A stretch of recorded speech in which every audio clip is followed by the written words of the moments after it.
श्रीमद करुणा सागर महाराज की जय।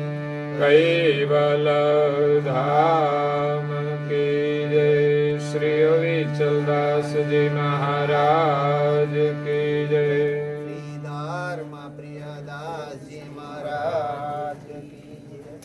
सत केवल साहेब, सत केवल साहेब, सत केवल साहेब। जो तन मन को आरे धरो तो गुरु परमपति आए। हे यद्यपि रिज परे तो परम पद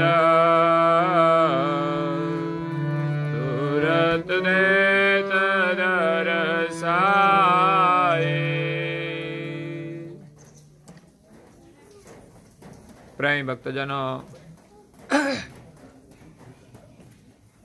જ્ઞાન સંપ્રદાયના અધ્યસ્થાપક અનંત બ્રહ્માંડાધીશ વિશ્વનિયંતા સકર્તા સતકૈવલના પરમ વિશેષ અંશ સકર્તા સતકૈવલના મહાદ સજાણ જાણ અલૌકિક દિવ્ય સ્વરૂપને અનેક ન્યાયોથી પ્રત્યક્ષ પ્રમાણથી સ્વ અનુભવથી પ્રતિપાદન કરી આપનાર અનંત અંશોના તારણહાર કૈવલ ધર્મ ધુરંધર નવબુદ્ધિના સાગર સર્વજ્ઞ દિવ્ય પરમ ગુરુ શ્રીમદ કરુણા સાગર મહારાજ જગતના જીવોનું પરમ કલ્યાણ કરવા માટે, જગતના જીવોને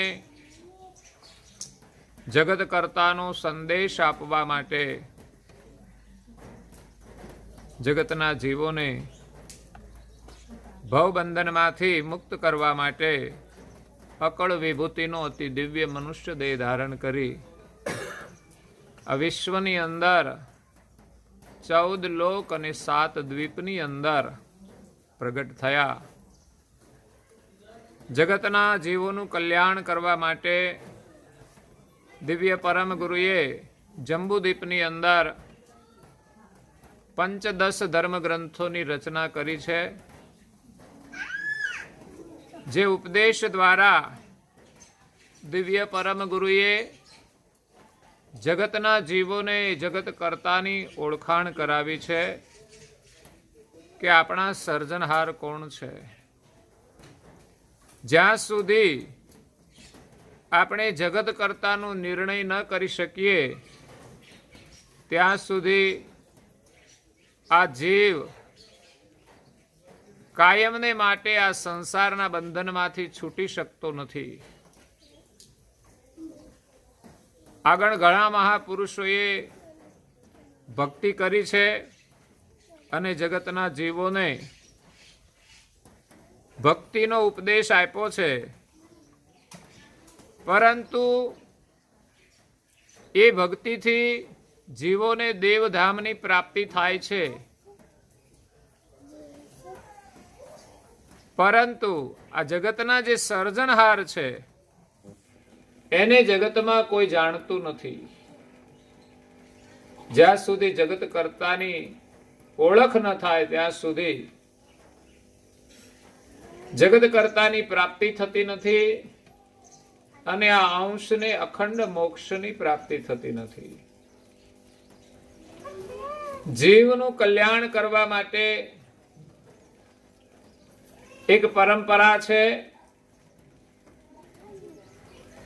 ગુરુ પરંપરા. કોઈ પણ અંશ હોય, કોઈ પણ મનુષ્ય હોય, ગુરુના શરણમાં ગયા વિના કોઈ જીવનો મોક્ષ થતો નથી. જે પરંપરા આપણી અનાદિકાળથી ચાલી આવે છે અને પરમ ગુરુએ પણ એમનો આદર કર્યો છે અને એ જ પ્રમાણે પરંપરાની સ્થાપના કરી છે. જગત કર્તાની પ્રાપ્તિ કરવા માટે જ દિવ્ય પરમ ગુરુ જગત કર્તાનો સંદેશ લઈને આવ્યા છે. એવા દિવ્ય પરમ ગુરુની કૃપા વિના કોઈ અંશનો મોક્ષ થતો નથી. જગતની અંદર જીવના કલ્યાણ માટે અનેક વિધિ કર્મકાંડો ચાલે છે. મરણ પાછળ પણ લોકો કર્મકાંડ કરતા હોય છે. એ સિવાય અનેક વિધિ પણ કરતા હોય છે કે એના પિંડનું દાન કરે અને એનો મોક્ષ થાય. એમના અસ્થિ ગંગાજીમાં પધરાવે કે પછી અન્ય નદીમાં પધરાવે કે પછી દામોકુંડમાં પધરાવે અને એનો મોક્ષ થાય. એવી એક પૌરાણિક માન્યતાઓ છે. પરંતુ જગતની અંદર જે મહાન પુરુષો થઈ ગયા એમણે એ પૌરાણિક પરંપરાઓનું ખંડન કર્યું છે અને વાસ્તવિક મોક્ષનો ઉપદેશ આપ્યો છે.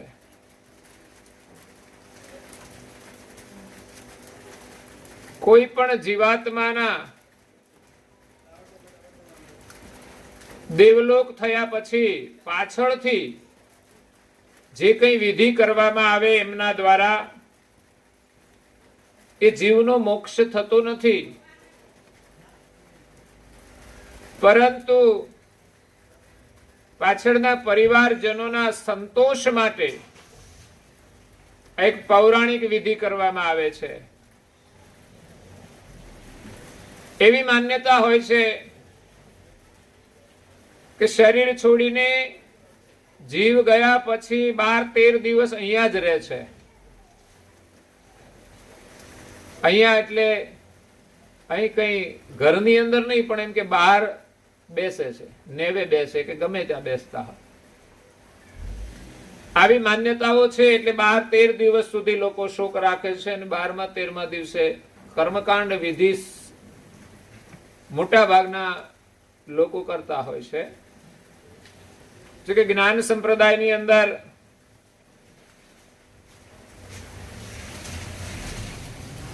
જ્ઞાન અનુસાર એ વિધિનું ખંડન કરવામાં આવે છે અને પૂજ્યપાદ શ્રી શીતળદાસજી મહારાજ શ્રીએ વિશેષ આ કર્મકાંડને દૂર કરવા માટે પ્રયાસ કર્યો હતો. નહીં તો જ્ઞાન સંપ્રદાય હોવા છતાંય લોકો કર્મકાંડ કરતા હતા. પરંતુ પૂજ્યપાદ શ્રી શીતળદાસજી મહારાજ શ્રીએ લઘુનેમી પારાયણો શરૂ કરી અને 12મા-13મા દિવસે જ લઘુ પારાયણ રાખીને કર્મકાંડ વિધિ બંધ કરાવી અને લોકોના મનમાંથી એક ગ્રંથિ દૂર કરી. નહીં તો ચાલતી આવતી પરંપરાઓની ગ્રંથિ છે એ જલ્દી નીકળતી નથી. કારણ કે બધા જ લોકો આ વિધિ કરતા હોય ને આપણે ન કરીએ એટલે સદગત આત્માના ગયા પછી પાછળથી કઈ જીવનમાં સુખ દુઃખ આવે એટલે વહેમ ઘુસાડનારા લોકો બહુ જ હોય છે. જે લોકો માનતા હોય એમ જ કહે કે તમે આ પાછળ વિધિ નથી કરી કે કર્મકાંડ નથી કર્યો એટલે જ તમારા જીવનમાં આ દુઃખ આવ્યું છે. કોઈ માંદું રહે છે, કાં તો થોડા સમયની અંદર કોઈ બીજું મરણ થઈ જાય તો એવું માનવામાં આવે કે આ 12મા-13માની વિધિ નથી કરી એટલે આ થયું છે. હકીકતમાં તો જન્મ અને મૃત્યુ તો દરેકનું નિશ્ચિત જ હોય છે. એની સાથે આ કર્મકાંડનો કોઈ સંબંધ જ નથી. અને જેની પાછળ કરવામાં આવે છે એના આત્મકલ્યાણનો પણ સંબંધ નથી. પણ પરિવારના સંતોષ માટે આ પૌરાણિક માન્યતા અનુસાર કર્મકાંડની વિધિ કરવામાં આવે છે. એટલે જ્ઞાન સંપ્રદાયની અંદર દિવ્ય પરમ ગુરુએ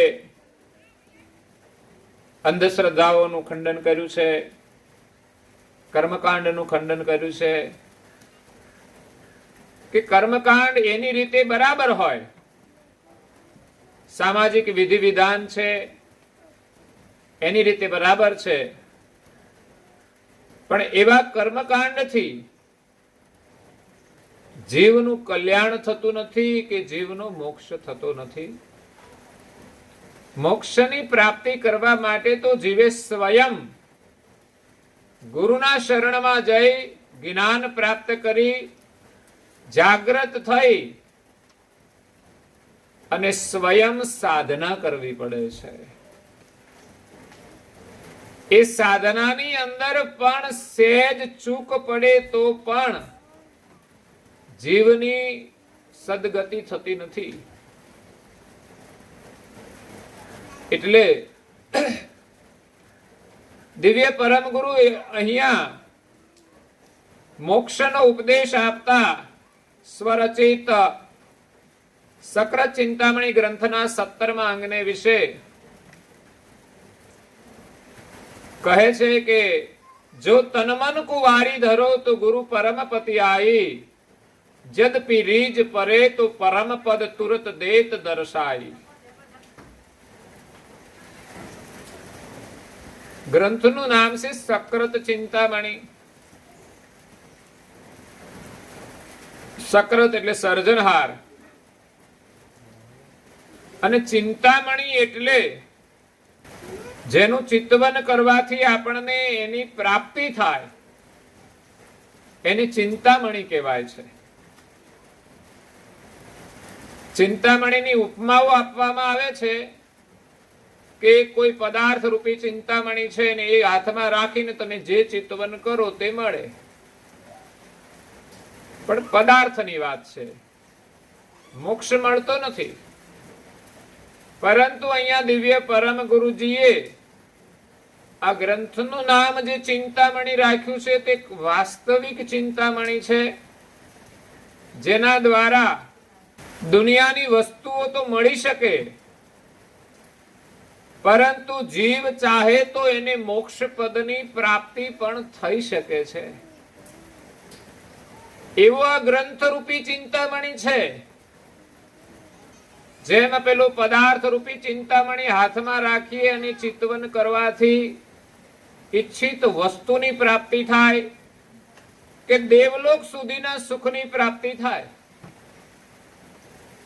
એ જ રીતે આ ચિંતામણી રૂપી ગ્રંથ આપણે હાથમાં રાખી અને એનું ચિંતવન કરવાનું છે, એનું પઠન કરવાનું છે, એનું મનન કરવાનું છે.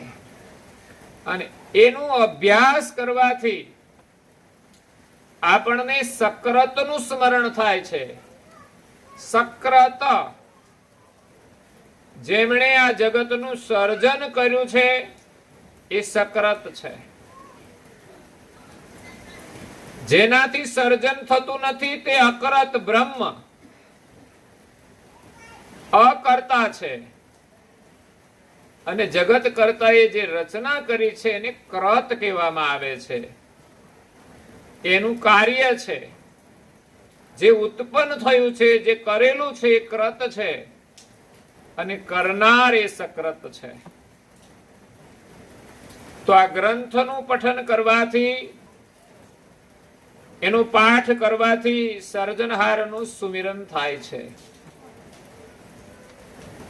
સદગત આત્માની પાછળ શ્રદ્ધાંજલિ આપવા માટે પરિવારના સભ્યો પરમ ગુરુના ગ્રંથોનું પાઠ કરે કે વાંચન કરે અને પરિવારના બધા સભ્યો સાંભળે અને સર્જનહારનું સ્મરણ થાય અને પરમ ગુરુના શરણમાં પ્રાર્થના કરે તો એની શ્રદ્ધાંજલિ અર્પણ થાય છે અને સદગત આત્માને શાંતિ મળે.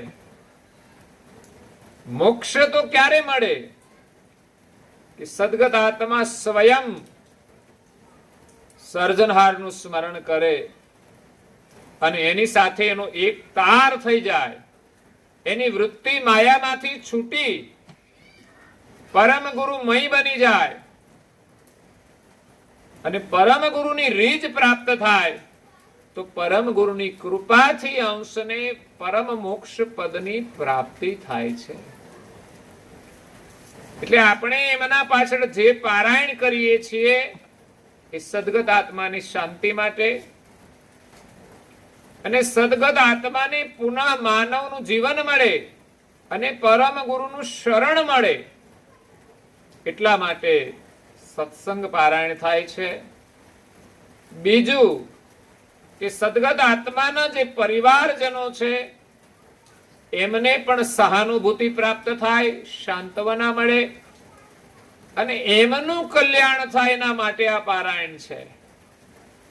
સદગત આત્માના એક આશીર્વાદ રૂપે આ પારાયણ રાખવામાં આવ્યું છે કે સદગત આત્મા જે ગયા છે એ પરિવારને એક આશીર્વાદ આપીને ગયા છે કે હું તો હવે જાઉં છું, પણ હરેક આત્માની ઈચ્છા હોય કે એનો પરિવાર સુખી થાય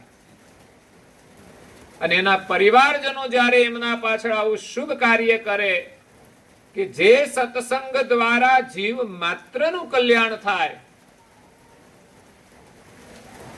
એવો અલૌકિક સત્સંગ શ્રવણ કરવાથી સદગત આત્માને શાંતિ મળે અને પરિવારજનો શ્રવણ કરે, સગા સંબંધીઓ શ્રવણ કરે તો દરેકને આત્મ શાંતિ મળે છે અને એમના દ્વારા આત્મ કલ્યાણ પણ થાય છે. એટલે અહીંયા દિવ્ય પરમ ગુરુ જીવના મોક્ષ માટે કહે છે કે વ્રેહ વૈરાગ દેખાવન કો, કલ્યાણ કરવા માટે આપણામાં બે ભાવના હોવી જોઈએ. એક તો સર્જનહારને પ્રાપ્ત કરવાનો વિરહ હોવો જોઈએ. વિરહનો મતલબ પ્રેમ થાય છે, વિરહનો મતલબ છે વિયોગની વેદના. સર્જનહારને પ્રાપ્ત કરવા માટે એક વિરહની વેદના થાય કે જેના વિયોગમાં આપણને ક્યાંય ચેન ન પડે, એવો વ્રેહ જાગે ત્યારે સંસાર પ્રત્યે વૈરાગ આવે છે. પછી સંસારમાં આપણું મન ક્યાંય સ્થિર થતું નથી.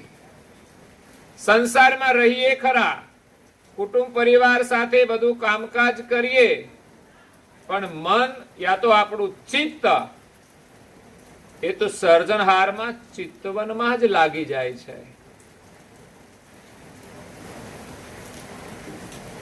અને એવું ચિત્ત જ્યારે લાગે ત્યારે આ જીવનું કલ્યાણ થાય છે. સામાન્ય દેખાદેખી ભક્તિ કરવાથી કલ્યાણ નથી થતું. કલ્યાણ કરવા માટે આપણા અંતરની અંદર વિરહ પ્રગટ થવો જોઈએ. પ્રભુના નામનું સ્મરણ નિરંતર થવું જોઈએ. કૈવલ નામનું સ્મરણ નિરંતર આપણા અંતરથી થાય અને ઘરનું કામકાજ કરતા કરતા કરવાનું છે. એવું નથી કે પ્રભુનું સ્મરણ કરવા માટે આપણે ઘર છોડીને ક્યાંય જવું પડે. હા, એવો વૈરાગ જાગી જાય અને ઘર છોડીને નીકળી જાય, વસ્તુ અલગ છે, પણ સાચો વૈરાગ હોવો જોઈએ. નહીં તો ઘરમાં પરિસ્થિતિ સારી ન હોય તો પણ લોકો નીકળી જાય, ઘરમાં કલેશ થાય અને નીકળી જાય, અને કાં તો કઈ મુશ્કેલી હોય અને નીકળી જાય. એવા ઘણા સાધુ આ જગતમાં ફરતા હોય છે. આપણા ગુજરાતની અંદર બીજા સ્ટેટમાંથી અહીંયા કેમ આવતા હશે? કારણ કે ત્યાં એમની શાખા સારી ના હોય, એટલે કે બીજા સ્ટેટમાં જતા રહીએ એટલે આપણને કોઈ ઓળખે નહીં. અને અહીંયા નવું નામ જાતે કપડા જાતે પહેરીને ગમે તે જગ્યામાં બેસી જાય. જગ્યાઓ તો ઘણી ખાલી પડી છે, અને કોઈ આવે પ્રેમથી તો લોકો એને સ્વીકારતા હોય છે. એટલે એવી રીતે ભક્તિ કરવાથી કલ્યાણ નથી થતું. ભલે સ્વાંગ આપણે સાધુ નો હોય કે પછી આપણા સ્વાર્થ માટે કઈ નામ લેતા હોઈએ, એ તો સ્વાર્થ પૂરો થઈ જાય એટલે એ ભક્તિ પણ આપણી પૂરી થઈ જાય. આપણા મોટા ભાગના વ્રતો આવી રીતે જ થતા હોય છે. આપણે ત્યાં વ્રતો જે કરવામાં આવે છે એ કંઈક ફળ પ્રાપ્તિની આશાએ કરવામાં આવે છે. ફળ પ્રાપ્તિ થઈ જાય એટલે આપણું વ્રત પૂરું થઈ ગયું. પરંતુ અહીંયા દિવ્ય પરમ ગુરુ જે આપણને વ્રત આપી રહ્યા છે, સત વ્રત છે, જે જીવનના છેલ્લા શ્વાસ સુધી પ્રભુનું સુમિરન કરવાનું છે. આ જન્મ પૂરો થયા પછી નવો જન્મ ધારણ કરીને પણ પ્રભુનું સુમિરન કરવાનું છે. જીવને જ્યાં સુધી સર્જનહારની પ્રાપ્તિ ન થાય ત્યાં સુધી એને સ્મરણ કરવાનું છે. એટલે આપણા અંતરમાં એક વિરહ જાગે. એવું નહીં કે દુઃખ આવે ત્યારે જ ભગવાન યાદ આવે, એ તો એવું વધારે હોય છે.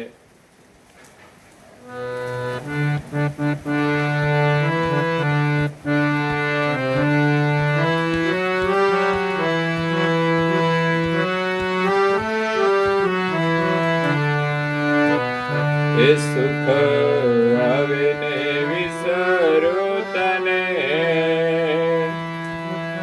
એ દુઃખમાં હું યાદ કરું. મુશ્કેલી જ્યારે પડે ત્યારે તને યાદ કરું. સુખ આવે ને વિસરું તને, દુઃખોમાં હું યાદ કરું. મુશ્કેલી જ્યારે પડે ત્યારે તને યાદ કરું. આવું વધારે બનતું હોય છે. દુઃખ આવે ત્યારે જે ભાવ પ્રગટ થાય ને એ જુદો જ હોય છે, અને દુઃખ જાય એટલે ખબર જ ન પડે, બધું ચાલ્યું જાય. કારણ કે જેમાંથી જે ભાવ પ્રગટ થયો હોય એમાં એ ચાલ્યો જાય છે. જ્ઞાનથી, સમજણથી જે ભક્તિ ભાવ પ્રગટ થાય, જે વૈરાગ ભાવ પ્રગટ થાય, એ સર્જનહારની પ્રાપ્તિ થાય ત્યાં સુધી રહે છે.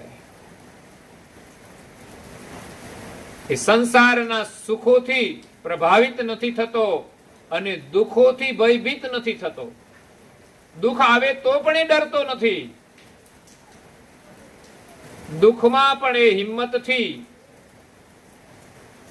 એનો સામનો કરે છે, પ્રભુનું સુમિરન કરે છે. એને ખબર છે કે દુઃખ કાયમ નથી અને સુખ પણ કાયમ નથી. એટલે સુખ આવે તો પણ પ્રભુનું સુમિરન ભૂલાવવું ન જોઈએ, કારણ કે સુખ પણ કાયમ રહેવાનું નથી. કાલે દુઃખ આવીને ઊભું રહેશે. તો સુખમાં જ્યારે આસક્તિ હોય છે અને પછી દુઃખ આવે છે ત્યારે આપણે વધુ દુઃખી થઈએ છીએ. સુખમાં પણ જે પ્રભુનું સુમિરન કરે છે એના જીવનમાં દુઃખ આવે તો એને વધુ દુઃખી નથી કરતું.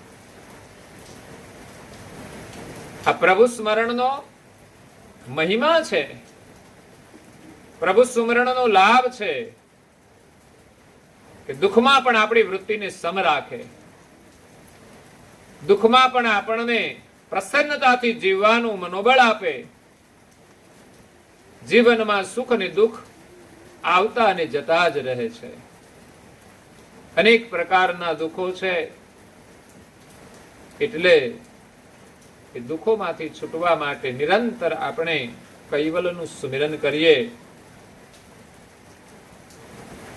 અંતરની અંદર કૈવલ્યનું સુમિરન કરવા માટે એક વિરહ જાગે. સંત તુલસીદાસ એમના ભજનમાં કહે છે, હે પ્રેમ મે લા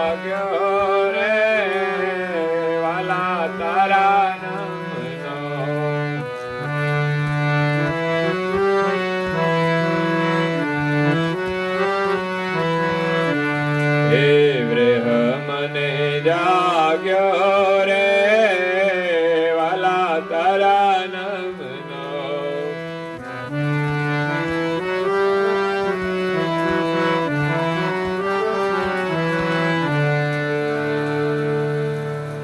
એક એક શબ્દો ઉપર સંત તુલસીદાસજી મહારાજે બહુ સુંદર ભજનો બનાવ્યા છે. નેડો મને લાગ્યો રે વાલા તારા નામનો. વાલાના નામનો નેડો લાગી જાય, જીવનમાં કોઈ ચિંતા રહેશે નહીં. પણ જ્યારે કોઈ સંત મહાપુરુષોની કૃપા હોય, સદગુરુની કૃપા હોય, ત્યારે હરિનામમાં નેડો લાગે છે. જ્યાં સંત સાથે સ્નેહ નથી, એને હરિનામનો નેડો નથી લાગી શકતો. સંતોનો સંગ શા માટે? કે જેના સત્સંગ દ્વારા આપણને હરિનો મહિમા સમજાય, હરિનું સ્મરણ કરવાનો એક નેડો લાગી જાય, કે જેના વગર આપણને ચેન ન પડે. હરિનું સ્મરણ કરવાની જાણે કે એક આદત બની જાય.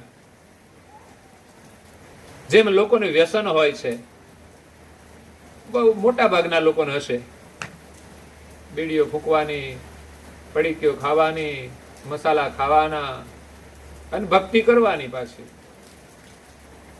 વિવેક નહીં કરવાનો કે આ ખવાય ન ખવાય. ઠીક છે, અજ્ઞાનતામાં આપણે શરૂ કર્યું હોય, કુસંગથી આદતો પડી જાય છે, પણ જ્યારે સત્સંગ મળે ત્યારે કુસંગ છોડવો જોઈએ અને વ્યવહારની અંદર વિવેક કરવો જોઈએ. ઘણી જગ્યાએ તો કથામાં લોકો બેઠા હોય, એમાંય ધુમાડા કાઢતા હોય, ચાલુમાં મસાલા ખાઈ લેતા હોય, પડીકીઓ ખાઈ લેતા હોય. કોઈ કોઈ ઘરે તો પધરામણીમાં જાય તો મુખમાં પડીકીઓ હોય ને પાછા આરતી પણ કરતા હોય. કેમ? તો કે આમાં કઈ વિવેકની જરૂર નહીં, એ તો બધું એમના સ્થાને રહે, આપણે તો કઈ આરતી કરી લેવાની. સવારમાં ભગવાન જાણે કે મસાલા ખાઈને પછી આરતી કરતા હોય, પૂજા કરતા હોય તો સારું કહેવાય, નહીં તો એ ના થઈ શકે. કારણ કે આપણા આચાર વિચારનો પ્રભાવ આપણા જીવનમાં પડતો હોય છે. એટલે આહાર શુદ્ધિ અનિવાર્ય છે. શાસ્ત્રોમાં મહાપુરુષોએ કહ્યું છે કે આહાર શુદ્ધિથી સત્વ શુદ્ધિ થાય છે. અને દિવ્ય પરમ ગુરુએ પણ આહાર શુદ્ધિ ઉપર ભાર આપ્યો છે કે આપણો આહાર શુદ્ધ હોવો જોઈએ. આહાર એ તો મનુષ્યની ઓળખ છે.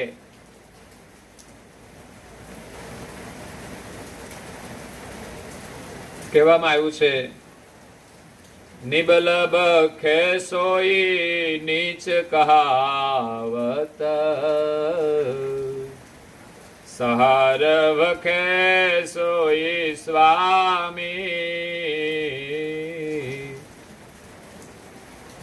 જૈસે મધુઆ માંસ વખન કી,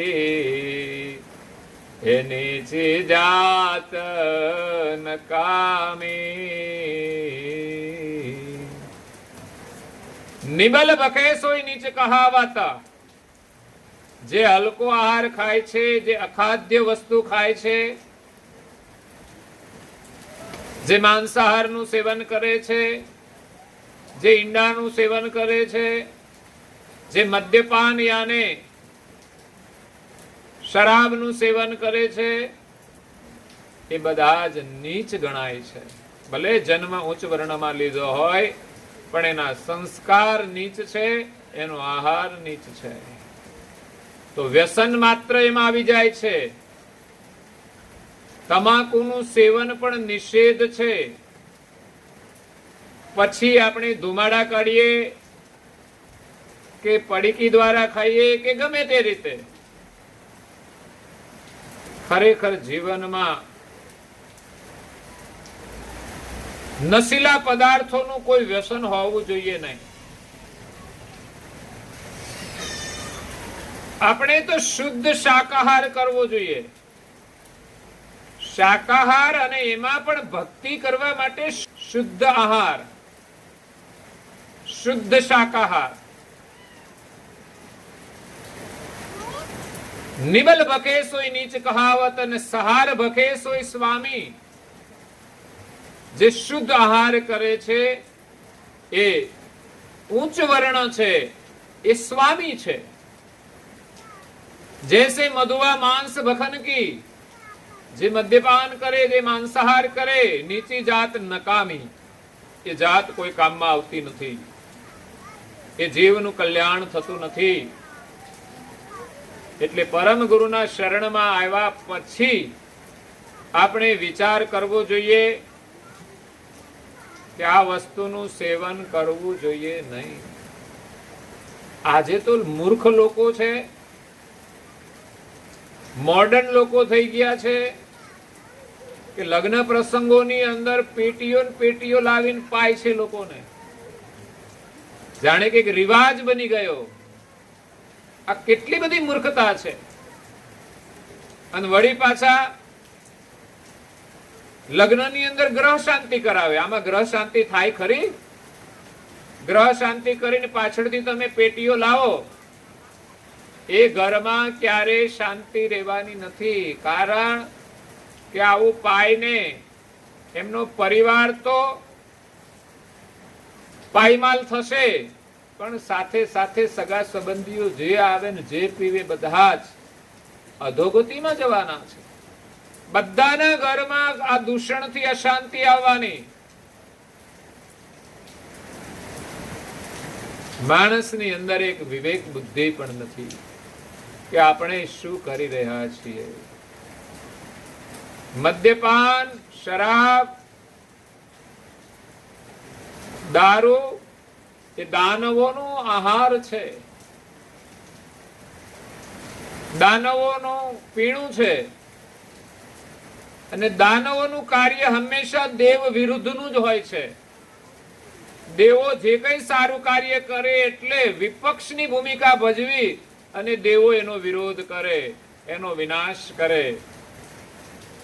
કારણ કે દૈવી કાર્યથી દેવો શક્તિશાળી બની જાય, દાનવોનું સામ્રાજ્ય રહેતું નથી.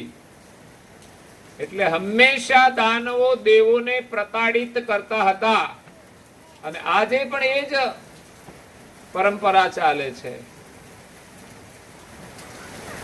એટલે કહેવાનો મતલબ છે કે પ્રભુ નામનો નેડો લાગી જાય, વ્યસનો છોડો અને વ્યસન જેવી પ્રીતિ પ્રભુ નામમાં થઈ જાય. ઓર કાજ કરત સ્વાર્થ કે તન મન સુરત પરોઈ, પણ કરતાર પક્ષ કે સાધન કરત નહીં કિનું કોઈ. કરતા પક્ષના જે સાધનો છે, જે સાધના છે, એ લોકો પ્રેમથી નથી કરતા જેટલા પ્રેમથી સ્વાર્થના કાર્યો કરવામાં આવે છે. કરે ખરા ધાર્મિક ક્રિયાઓ, પણ સમય મળે તો કરે, દેખાદેખી કરે, કા તો બહુ ઓછો સમય કરે, કેવા પૂરતું કરે. પણ સંસારના સ્વાર્થ કાર્યોમાં જેવો પ્રેમ છે એવો પ્રેમ કરતા પક્ષના સાધનોની અંદર લોકોમાં હોતો નથી. એટલે એના ઘરમાં સુખ શાંતિ અને સમૃદ્ધિ રહેતી નથી. આપણે ત્યાં એક સંસ્કારની પરંપરા છે કે સવારે અને સાંજે આપણા ઘરમાં આપણા ઈષ્ટદેવની પૂજા થતી હોય, પ્રાર્થના થતી હોય, દીવા થતા હોય. પણ મેં જોયું લગ્નનો પ્રસંગ હોય તો સંધ્યા સમયે તો વરઘોડા નીકળે અને આ સંધ્યાની સાધનામાં વિક્ષેપ કરતા હોય છે. ખરેખર સંધ્યા સમયે જેના લગ્ન હોય એના ઘરમાં બેસીને પ્રાર્થના, પૂજા, ઉપાસના કરે તો ભગવાનના આશીર્વાદ મળી જાય. આ તો સંધ્યા ઉપાસના છોડીને લોકો ફિલ્મના ગીતોનું સ્મરણ કરે છે. ખોટો કચરો મગજમાં ભરે છે. અવાજનું એક મોટું પ્રદૂષણ ઊભું થાય છે. આપણે તો એક રિવાજ માની લઈએ છીએ,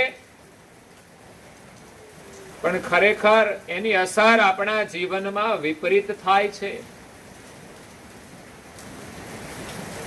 હવાનું પ્રદૂષણ હોય કે અવાજનું પ્રદૂષણ હોય કે પાણીનું પ્રદૂષણ હોય, બધાની અસર માણસના જનજીવન ઉપર પડે છે. શ્રવણ શક્તિ કમજોર થઈ જાય અને નકામો કચરો કાનની અંદર ભરવામાં આવે છે. પછી યુવાનોની અંદર ભજન શ્રવણ કરવાની જે ભાવના છે નષ્ટ થઈ જાય છે. લોકોને ફિલ્મના ગીતો જ પ્રિય લાગે છે કે જેની અંદર કોઈ જ સાર નથી હોતો. માત્ર મનોરંજન કરવા માટે લોકોએ પોતાના રોટલા માટે બનાવેલા છે. હકીકતમાં એમાં વાસ્તવિકતા કશી જ નથી કે એમાંથી કોઈને પણ સુખી જીવન જીવવાની પ્રેરણા મળે એવું પણ નથી. ફિલ્મી ગીતોની આદત પડી જાય એટલે મનુષ્ય જીવનનો સમય વ્યર્થ રીતે બરબાદ કરવાનો અને વધુ એનું સેવન કરવાથી આપણી અંદર જે ભક્તિ ભાવના છે, એની ઉર્જા છે, એ નષ્ટ થઈ જાય. પછી સંધ્યાનો સમય થાય તો આપણને યાદ ના આવે કે આપણા ઘરમાં ઈષ્ટદેવની પ્રાર્થના કરવાની છે. પ્રાર્થના માટે કેવી પરિસ્થિતિ છે કે ઘરની એક વ્યક્તિ દીવો કરી દે, અગરબત્તી કરી દે, આખા ઘરમાં ફેરવી દે, જ્યાં જ્યાં ફોટા હોય ત્યાં, એટલે પૂજા થઈ ગઈ. કોઈ કોઈ ઘરમાં વળી પ્રાર્થના થતી હશે. આપણી પરંપરા છે પ્રાર્થનાની, ઉપાસનાની. માત્ર પરિવારના સભ્યો સાથે મળીને ઉપાસના કરે તોય સદગત આત્માને શ્રદ્ધાંજલિ મળી જાય. આ તો આપણી જ્ઞાનની પરંપરા છે. સત્સંગ માટે પારાયણ કરીએ છીએ કે આપણને કંઈક સત્સંગના વચનો સાંભળવા મળે, આપણામાં કંઈક સમજણ આવે, આપણા મનમાં રહેલી જે ગ્રંથિઓ છે દૂર થાય, કઈ પ્રકારની અંધશ્રદ્ધાઓ દૂર થઈ જાય અને મહાપુરુષો પ્રત્યે આપણને સદભાવ જાગે, સર્જનહાર પ્રત્યે આપણને એક નેડો લાગે. એટલે તુલસીદાસ મહારાજ એમ કે છે, નેડો મને લાગ્યો રે વાલા તારા નામનો, વ્રેહ મને જાગ્યો રે વાલા તારા નામનો. મારા અંતરમાં એક વિરહ પ્રગટ થયો છે પ્રભુને મળવાનો, એટલે નિરંતર એનું સ્મરણ કરું છું. સાસરિયામાં સંપ નથી ને પિયરિયામાં જંપ નથી. પ્રેમ મને લાગ્યો રે વાલા તારા નામનો. વિચાર કરો, એના નામમાં એટલી પ્રીતિ થઈ જાય છે કે પ્રભુમાં કેવો પ્રેમ હશે. એના નામમાં એટલો પ્રેમ હોય છે કે એની સાસરીમાં કે એના પિયરમાં ક્યાંય એને ચેન પડતું નથી. બસ એક હરિનામમાં પ્રીતિ થઈ ગઈ. જેમ મીરાબાઈને તો પિયરમાં હતા તો પણ એક જ નામ, અને સાસરીમાં ગયા તો પણ એ જ નામ. એને રાજ વૈભવના સુખની કોઈ જ પરવા નથી. એને તો હરિનામમાં જ સુખ મળે છે.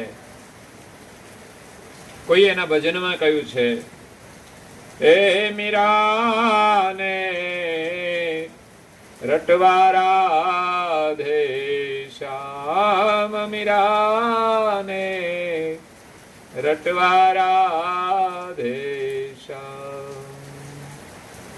એ કરવા એને કેમ ગમે ઘર કામ, એ મીરાને રટવા રાધે શ્યામ, મીરાને એ રટવા રાધે શ્યામ. અંતરમાંથી આગો ખસે નહીં, હરી એક ઘનશ્યામ, એ હરી એક ઘનશ્યામ. વિરહ વેદના માટન વળતા, વિરહ વેદના માટણ વળતા તનડો થયો તમામ મીરાને રટવારા દે શ્યામ મીરાને રટવારા દે શ્યામ. અંતરમાં એક એવો વિરહ જાગી ગયો કે નિરંતર એના અંતરમાંથી રાધે શ્યામનું સ્મરણ થાય છે અને એમ કહે છે કે મીરાબાઈ કૃષ્ણની મૂર્તિમાં સમાઈ ગયા. જો કે સ્થૂલ રૂપે તો આપણે કોઈમાં સમાઈ ન શકીએ મૂર્તિમાં, પણ એની પાછળનો કહેવાનો આશય એ છે કે મીરાબાઈ પોતાના અંતરથી કૃષ્ણ સાથે એક રૂપ થઈ ગયા. શરીર સાથે શરીર મળે કે ન મળે, પણ આપણું અંતર મળી જવું જોઈએ. ઘરમાં પણ જે વ્યક્તિઓ છે બધાના શરીર જુદા જુદા છે, પણ બધાના અંતર એક હોવા જોઈએ. એ ઘરની અંદર સંપ હોય, એ ઘરની અંદર શાંતિ હોય છે. જો ઘરની અંદર પણ એકબીજા સાથે પ્રેમ રાખે અને સંપ હોય, એકતા હોય, તો શાંતિ મળતી હોય, તો પરમાત્મા સાથે જેની એકતા થઈ જાય એના જીવનમાં કેવી શાંતિ હોય. એનો પરિવાર આખું સુખી થઈ જાય છે.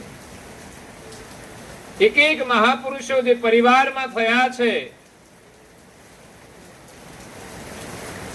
એના પરિવારજનોને તો શાંતિ આપી છે, પણ એની ભાવિ પેઢીને પણ એક મોટા સંસ્કાર આપ્યા છે.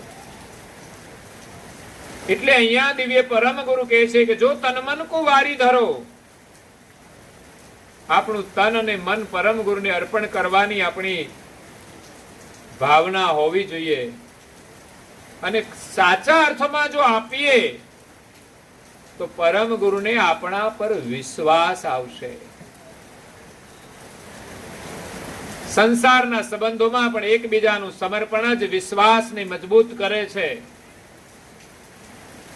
ઘરમાં આવેલી પુત્ર વધુ જ્યારે ઘરમાં સેવા કરે છે તન મનથી, ત્યારે પરિવારના સભ્યોને એના ઉપર કેટલો વિશ્વાસ આવી જાય છે કે સંપૂર્ણ મિલકત એમના નામે થઈ જાય છે. પતિને એના ઉપર વિશ્વાસ આવે છે કે ઘરની તિજોરીની ચાવી એને આપીને જાય છે. નહીં તો એમ થાય કે આપણા પૈસામાંથી કઈ થોડા કાઢીને કઈ પિયરમાં તો નહીં મોકલતા હોય ને. શંકાઓ ઘણી જાગે. વિશ્વાસ ન હોય ત્યાં શંકા હોય છે, વહેમ હોય છે, પણ જ્યાં સમર્પણ એકબીજાના હોય ત્યાં વિશ્વાસ મજબૂત હોય છે. પરમ ગુરુને આપણને પરમ પદ આપવું છે, પણ આપણામાં એને વિશ્વાસ આવે તો આપે ને. કોઈ પણ મોટી કંપની હોય, એનું સંચાલન કરવા માટે કોઈને આપવું હોય તો ક્યારે આપે? એને નોકરીમાં રાખ્યા પછી એની પ્રવૃત્તિ જોવે અને એનામાં એને વિશ્વાસ આવે તો એ કંપની એને સોંપે છે. એમ પરમ ગુરુને આપણને ગતિ આપવી છે,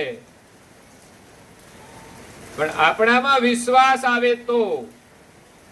આપણું તન